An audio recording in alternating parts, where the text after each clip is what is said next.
우리 3절 말씀 너는 내게 부르짖으라 이런 말씀들은 아마 많이 듣기도 했고 또 알려지기도 했기 때문에 기도하라는 말씀이구나 뭐 이렇게 딱 선입견을 갖고도 이해할 수 있습니다. 맞습니다. 뭐 기도하라는 말씀 맞아요. 근데 제가 이제 오늘 보고자 하는 말은 예레미야 선지자가 시위대 뜰에 갇혀 있을 때 1절 하나님이 두 번째로 그러니까 또 한 번 찾아오셨다는 거죠. 첫 번째가 있으니까 두 번째가 있는 거잖아요. 예레미야가 시위대 뜰에 감옥에 갇혀 있을 때 하나님이 두 번째로 찾아오셔서 말씀을 했다는 거예요. 그게 부르짖으란 얘기예요. 근데 저는 이 본문을 준비하면서 도대체 예레미야는 무슨 죄를 졌길래 감옥에 갇혀 있을까? 그리고 또 하나님은 예레미야를 찾아오셔서 감옥에서 풀어주지도 않으시고 부르짖으라고만 얘기하시나 그게 궁금해졌어요. 그래서 제가 예레미야가 무슨 죄로 감옥에 갇혔나 하고 이렇게 찾아보니까 그 앞에 32장에 감옥에 갇힌 사연이 적혀 있습니다. 쉬운 말로 세 번역으로 읽어드릴게요. 예레미야 32장 1절 유다왕 시드기야 제10년에 주님께서 예레미야에게 말씀하셨다. 그 해는 느부갓네살 제18년이었다. 그때 예루살렘은 바벨로니아 왕국 군대에게 포위되어 있었고 예언자 예레미야는 유다 왕궁의 근위대 뜰 안에 갇혀 있었다. 갇혀 있어요. 유다 왕 시드기야는 예레미야를 그곳에 가두면서 그에게 책망하였다. 그러니까 왕이 가둔 거예요. 그대가 어찌하여 이런 예언을 하였소? 주님께서 이렇게 말씀하신다. 보아라, 내가 이 도성을 바벨로니아 왕의 손에 넘겨주어서 그가 이 도성을 점령하게 하겠다. 유다 왕 시드기야도 바벨로니아 군대에서 벗어나지 못하고 꼼짝없이 바벨로니아 왕의 손에 넘겨져서 그 앞에 끌려나가 그가 보는 앞에서 직접 항복할 것이다. 그러면 그가 시드기야를 바벨로니아로 끌고 갈 것이며 시드기야는 내가 그를 찾아올 때까지 그곳에 머물러 있을 것이다. 너는 바벨로니아 군대와 싸워도 절대로 이기지 못할 것이다. 주님께서 하시는 말씀이다. 이렇게 예언하였다면서요. 그러니까 시드기야가 유다 왕인데 바벨론이 쳐들어왔어요. 근데 예레미야가 예언하기를 이번 전쟁 진다. 왕 너는 끌려갈 거다. 그러니까 시드기야 왕이 기분이 나쁜 거예요. 재수없게 시리 그런 말을 예언해? 너 내가 이기면 어떡할 건데? 그러면서 감옥에다가 쳐넣은 거예요. 그러니까 예레미야는 하나님의 말씀을 전했어요. 근데 좋은 말이 아니고 전쟁을 앞두고 진다. 왕은 끌려갈 거다. 기분 나쁜 예언을 한 거예요. 그러니까 왕의 비위에 맞지 않아서 가둔 겁니다. 결국 예레미야는 하나님께서 전하라고 하신 말씀을 전했다는 이유로 감옥에 갇힌 거니까 하나님 때문에 갇힌 거예요. 그렇다면 하나님께서는 어떻게 해야 됩니까? 자기 때문에 감옥에 갇혔는데. 제가 지난번에 성경을 여러분이 읽을 때 입장 바꿔놓고 당사자가 되어보라고 했잖아요. 그럼 여러분이 하나님 때문에 하나님 말씀을 전했다가 봉변당하고 감옥에 갇혔으면 하나님이 또 찾아오셨어요. 그러면 하나님이 어떻게 해주기를 기대해요? 저는 우리나라의 그 권선징악이 있는 드라마를 참 좋아합니다. 해피엔딩으로 끝나는 거. 주인공이 모진 고초를 당하다가 나중에 결국에는 잘 되고 나쁜 놈들은 다 망하는 거. 그런 거 있잖아요. 예를 들면 춘향전의 클라이막스가 뭐예요? 한양으로 과거를 보러 떠난 이몽룡을 춘향이가 이제나 저제나 돌아오기를 기다립니다. 악독한 변사또가 자꾸 수청을 들라고 그렇게 괴롭히는데 춘향이는 자기 마음을 정한 남자가 있으니까 거절을 하죠. 계속 괴롭히다가 너 감히 사또의 말을 무시해? 이러면서 춘향이를 감옥에다 가두잖아요. 그때 이제 오늘날 이제 매도 맞고 죽을 때가 됐는 이 춘향이 앞에 이몽룡이가 나타납니다. 과거에 급제해가지고 이렇게 뭔가 이렇게 양반의 그런 벼슬을 가지고 오는 게 아니고 보니까 거짓골을 하고 온 거예요. 그런 상황에서 변사또는 이몽룡을 무시하고 계속 춘향이에게 그래도 수청을 안 들겠느냐 하면서 괴롭히는 상황에서 암행어사 출도요 하면서 이제 이몽룡이 거짓골이인데 사실은 마패를 숨긴 암행어사가 돼갖고 막 판을 뒤집는 장면, 얼마나 짜릿하고 통쾌합니까? 그게 클라이막스거든요. 저는 성경에서도 그런 장면이 있으면 참 좋겠어요. 몇 개 있어요. 몇 개 있는데 안 많아요. 그런 통쾌한 장면은 바로 왕이 이스라엘 백성을 잡겠다고 쫓아올 때, 홍해바다로 쫓아올 때 이스라엘 백성들 건너고 쫙 하니까 물이 합쳐져 가지고 애굽의 군사들이 물속에 다 수장되는 그 짜릿한 장면, 제 기억에는 그거 하나밖에 없는 것 같아요. 여러분 그동안 성경 읽으면서 나쁜 놈이 다 몰살당하고 뭐 이렇게 아주 짜릿한 그런 거 뭐 몇 군데 보셨어요? 저는 기억나는 거는 홍해바다에서 애국 군사들 죽는 거 그거밖에는 별로 인상적인 장면이 없어요. 하나님의 아들이신 예수는 채찍 맞고 가시면류관 쓰고 조롱당하다가 십자가에 못 박혀 죽었습니다. 예수님의 제자들도 조롱당하고 박해를 당합니다.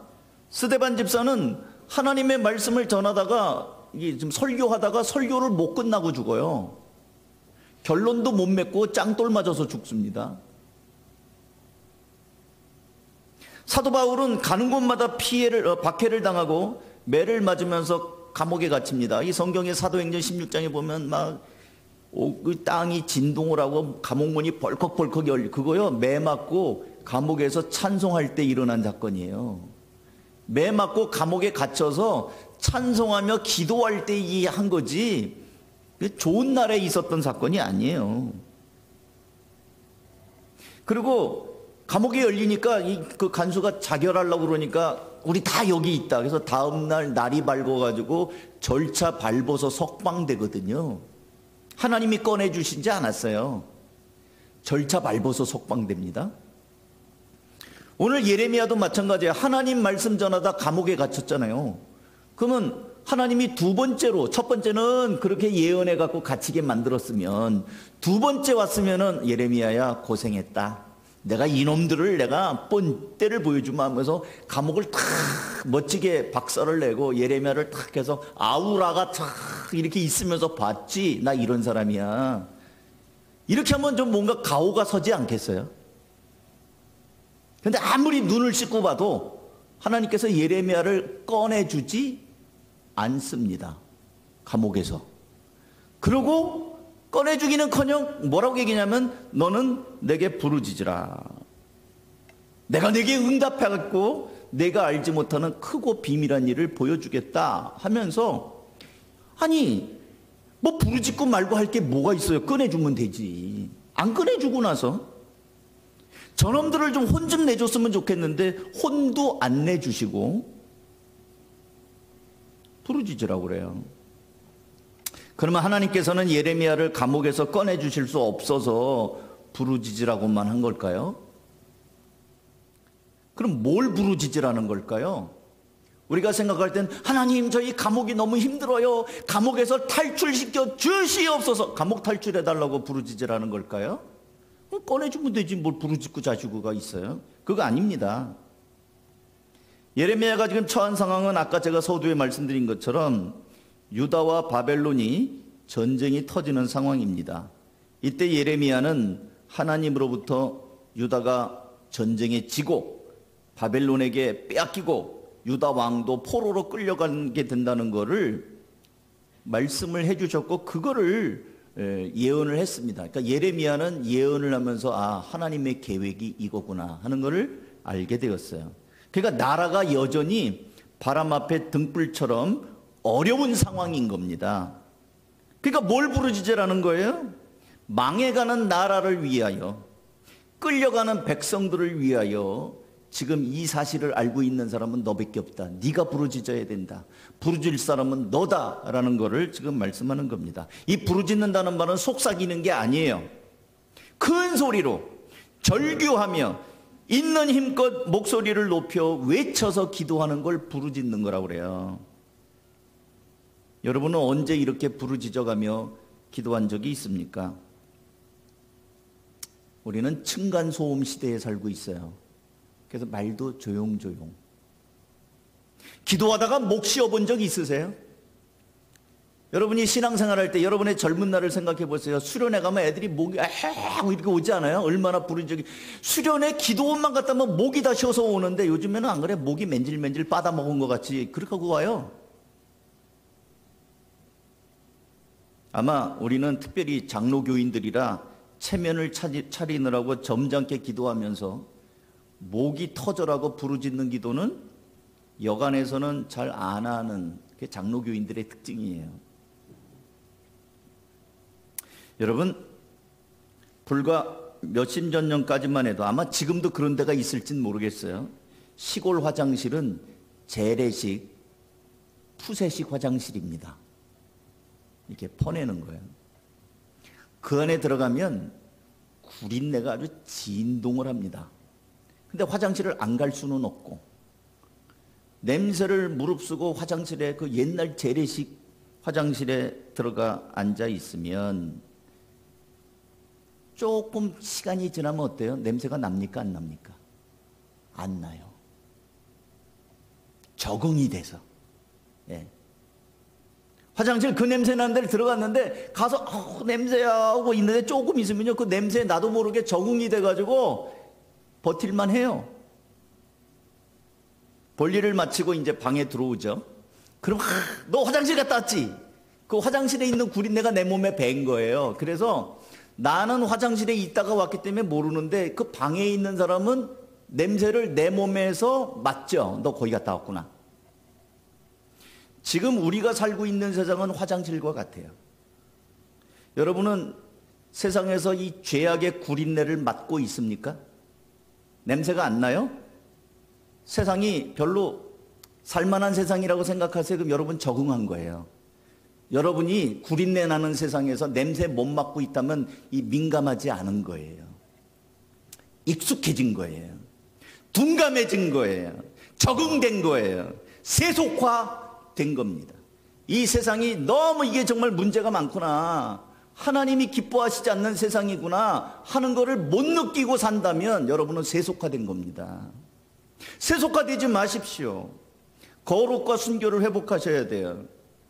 우리 사회는 동성애가 당연시되었습니다. 어떤 그 예능에 나온 사람이 자기가 동성애자라고 하는 거를 커밍아웃을 했어요. 그게 뭐 대단한 거라고 커밍아웃 했어요. 지금은 당연해요. 동성애, 남자가 남자를 좋아하고 여자가 여자를 좋아하는 거 당연합니다. 트랜스젠더 어떤 또 남자가 예쁜 여자로 변해갖고 나왔죠. 그것도 이제는 대단한 뉴스거리가 아니에요. 결혼 전에 동거하는 거 부끄럽거나 더 이상 숨길 게 요즘에 결혼하기가 너무 어려우니까 집값도 비싸, 방값도 비싸, 취직하기도 어려워, 결혼하려면 돈 많이 들어. 그러니까 결혼할 일이 참 어려워지니까 결혼 전에 동거하는 거 부끄럽거나 더 이상 숨길 일이 아닌 게 돼버렸어요. 사랑하는데 어때? 결혼하고 이혼하는 사람들도 많더라. 그러니까 한번 살아보고. 그래서 그냥 동거해요. 이런 대학가에 우리 그 원룸들 많잖아요. 동거하는 커플들 많습니다. 그걸 보면서 아니 저 사람들 왜 저래 이게 아니고 야 용감하다, 멋지다, 부럽다 이런 게 지금 여러분들이 모르는 이 젊은이들의 문화 가운데 들어가 있어요. 저는 우리 교회 이 청년들에게 말씀을 꼭 드리고 싶어요. 내가 이런 얘기를 그동안 안 했는데 성장해가지고 학교가 멀고 직장이 멀어서 근처에 이제 독립해갖고 자취를 할 수 있어요. 저는 있다고 생각합니다. 컸으면 할 수 있죠. 그런데 부모를 떠난 그 자취방에 이성 친구를 데려다가 같이 자면서 성관계하지 말기를 바랍니다. 그것은 하나님이 기뻐하시지 않는 간음이에요.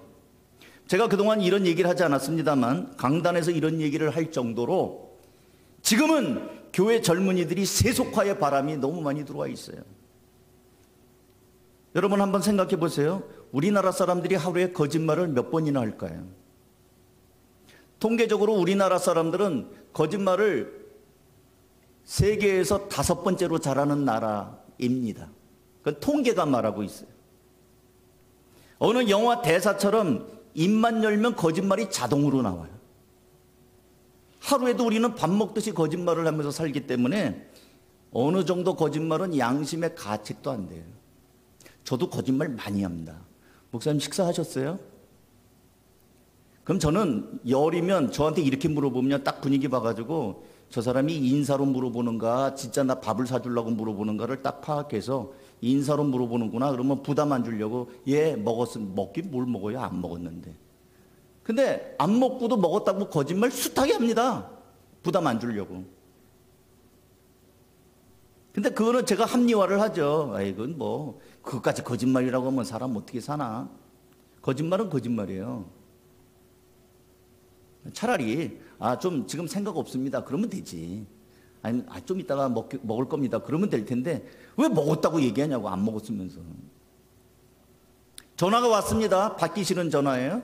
야야야 엄마 없다고 그래. 아빠 없다고 그래. 막 손사래를 막 쳐요. 그러면은 애들이 바꿔주려고 하다가 엄마 안 계시는데요. 그럼 나도 거짓말하는 게 아니라 그 아이까지 거짓말을 전염시킬 거예요.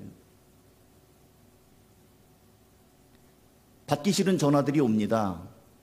보험 뭐 어쩌고 저쩌고 해. 그러면 죄송한데요. 제가 지금 일하는 상황이라. 일을 하긴 뭘 일을 해. 일하는 상황 아니었는데도 전화 끊기 민망하니까 죄송합니다. 지금 제가 일하는 상황이라 이절할 판을 없어서 딱 끊어요.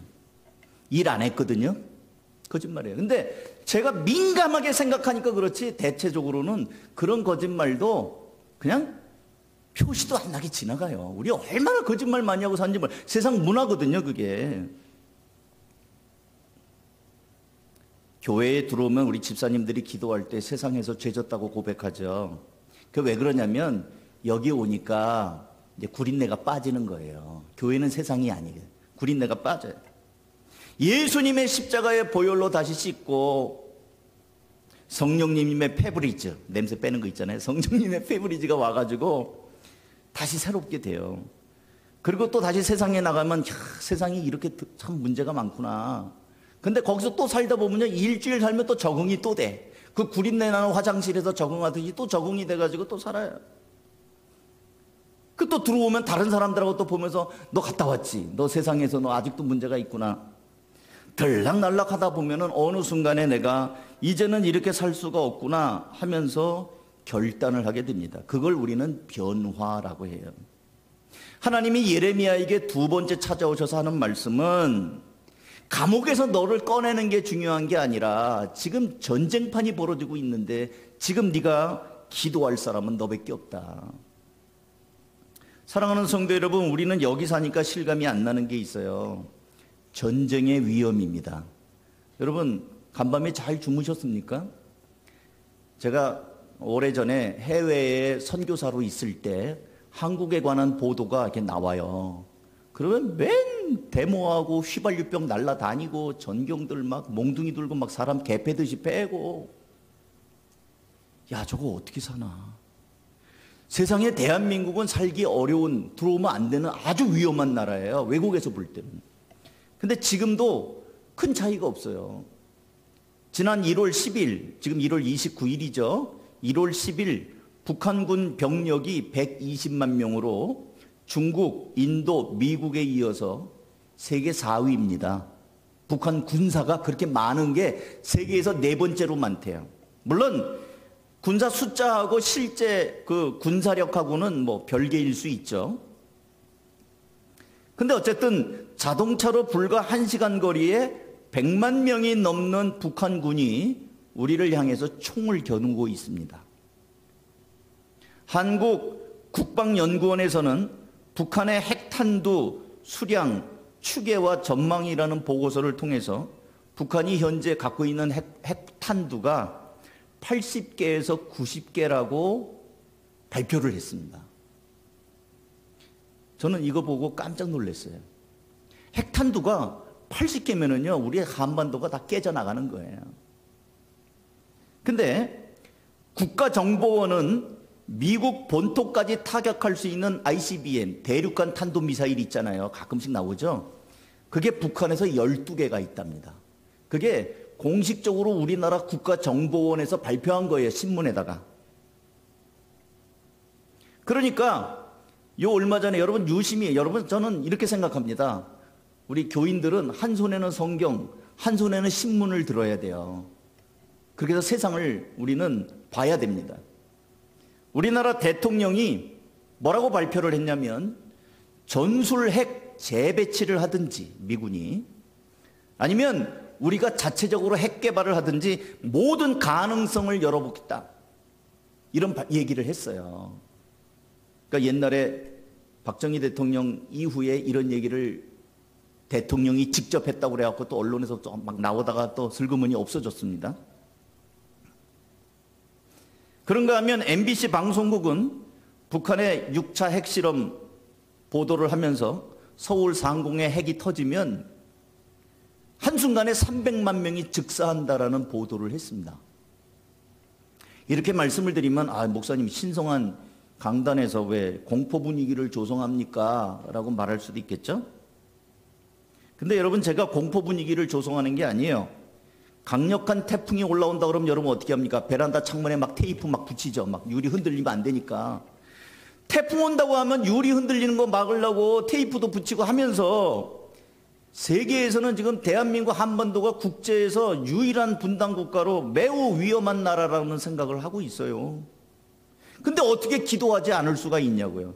하나님이 예레미야에게 너는 내게 부르짖으라 내가 내게 응답했고 네가 알지 못하는 크고 비밀한 걸 보여주겠다는 거는 네가 갖고 싶은 걸 갖다 달라고 부르짖어라, 아파트 넓게 해달라고 부르짖어라, 자동차 사게 해달라고 부르짖어라, 사업 대박나게 해달라고 부르짖어라, 그 말 아니에요. 그거 놓고 부르짖으라는 게 아니고 나라와 민족을 위해서 지금 전쟁이 터지고 있는데 나라와 민족을 위해서 기도해라. 또 이 세상 아까 말한 이 구린내 나는 이런 세상, 이 죄악에 관영한 세상 가운데서 믿는 너희가 기도해야 된다.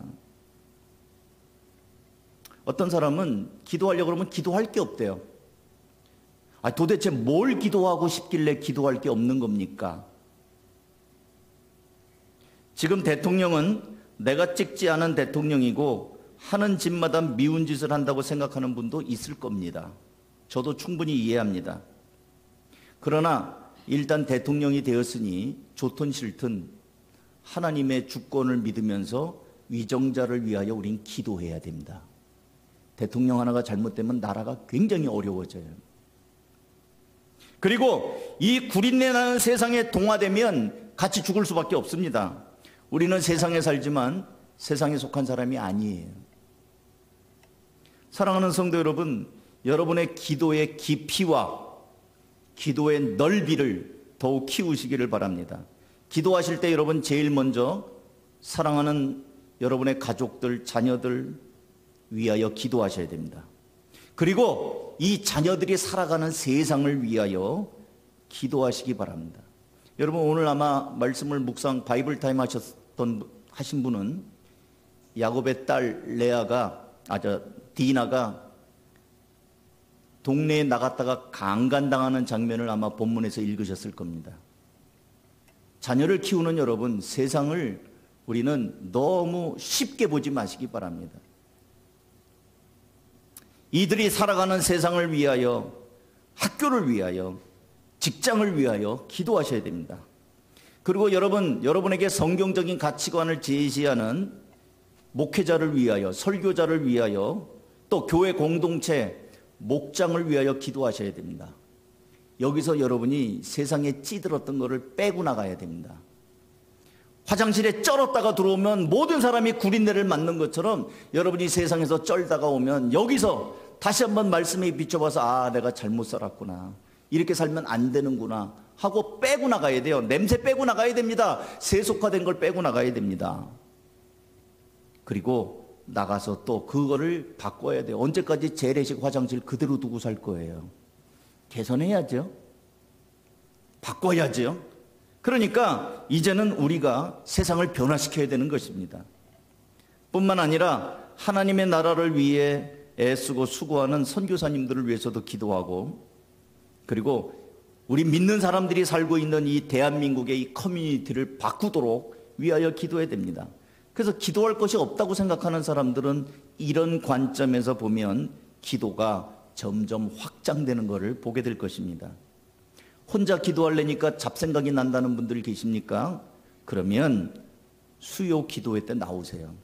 함께 부르짖어 기도하면 이 나뭇가지도 하나 타면 금방 꺼지잖아요. 근데 모닥불도 나뭇가지가 얹어지면 불이 같이 확 붙습니다. 기도하는 사람들이 같이 모여 있으면 기도에 불이 붙고요, 나도 모르게 기도 문도 터지고 기도가 잘 되기도 하고 그렇게 되는 걸 보게 됩니다.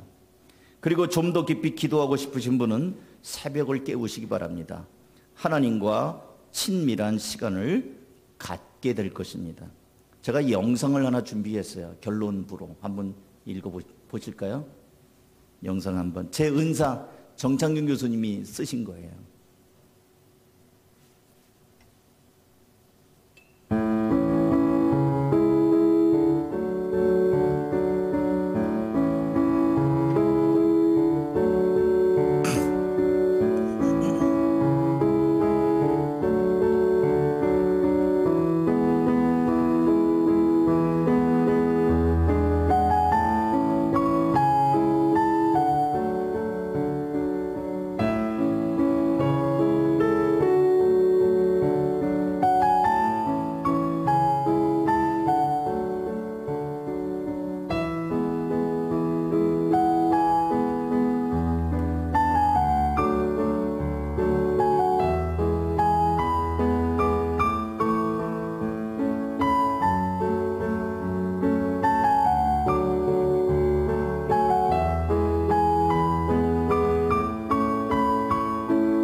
기도가 안 돼요. 또 사람이 평안하면 쾌락에 기울어져요. 그래서 기도를 안 합니다. 그렇기 때문에 평안한 시절에도 역시 힘써야 기도가 되는 것이에요. 환난 때는 낙심이 나서 기도를 또 못합니다.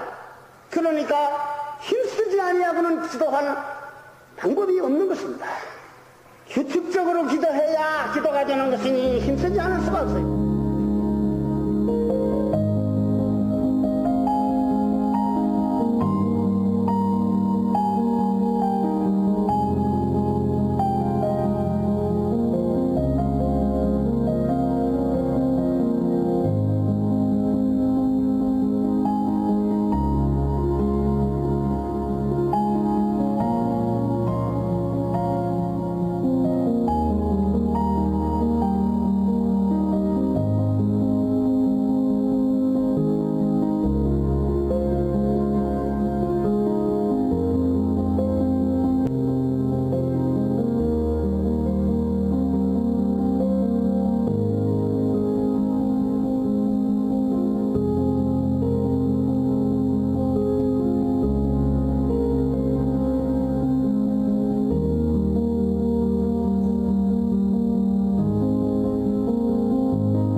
같이 기도하겠습니다. 하나님께서는 기도를 사용하십니다. 열매는 기도를 통해서 맺어집니다. 금년에 우리 한가족교회 식구들 모두 어떤 시간이든지 기도의 시간을 확보하고 기도를 실제로 하며 기도 응답을 경험하는 한 해가 될 수 있기를 주님의 이름으로 축원합니다. 함께 이 시간에 잠깐 들은 말씀 생각하면서 시간은 같지만 하나님